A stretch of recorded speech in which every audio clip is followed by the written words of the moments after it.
Okay, for many people, diversification conjures up sort of tectonic shifts, big changes that go on as economies change from one kind of production to another. But I've picked a number of examples from over 100 business interviews in the past year to give you some case studies of some practical things that more engage the EDO. So my name's Lawson. Art Lawson. I'm an agent of change. For many big companies, they would diversify by simply gobbling up smaller companies that had a technology or product that they wanted.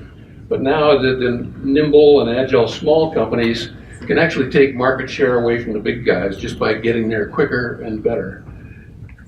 The big projects are very hard to influence. Everybody'd like one, but not very many are going to get one.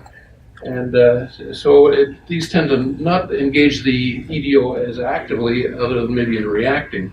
So the ones that we're going to talk about are ones that can be a little more proactive.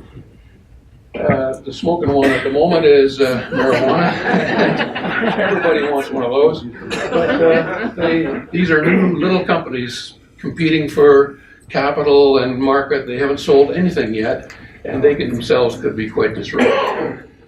So the big wins are great, but small can be beautiful. And so some of the examples I'm going to share with you are ones that are small. And the thing that typically drives them is in search of profit or trying to stabilize their business, trying to do better, particularly through tough times. So these are all businesses that survived the big recession. So the first one I'm going to talk about is Royal Elk. They used to market their product. It was antler and elk meat in China, sold for traditional Chinese medicine, and that market was cut off. But then they changed. They now make their own traditional Chinese medicines and sell them all over North America. The two sergeants were Army buddies who wanted to have a brew pub, but that wasn't yielding the kind of revenue they're hoping, so they're now exporting their product to pubs all over Alberta, as well as they found a niche selling t-shirts and glassware and stuff in Europe. Segudo Meats served a need. They were an abattoir producing fresh meat in their neighborhood, but that was an uneven kind of a cash flow, so they now produce deli meat and sell it into the food service trade. Academy Fabricators make pipe and valves used in the oil industry, and they were able to make some deals to acquire another company, get another location, and added a business of actually installing their products, so it gives them a little leg up. And Alberta Newsprint, again, it's a company that's in a product that's not growing, but they've been able to diversify into green energy, and so they power some of their own needs as well as selling surplus energy into the grid.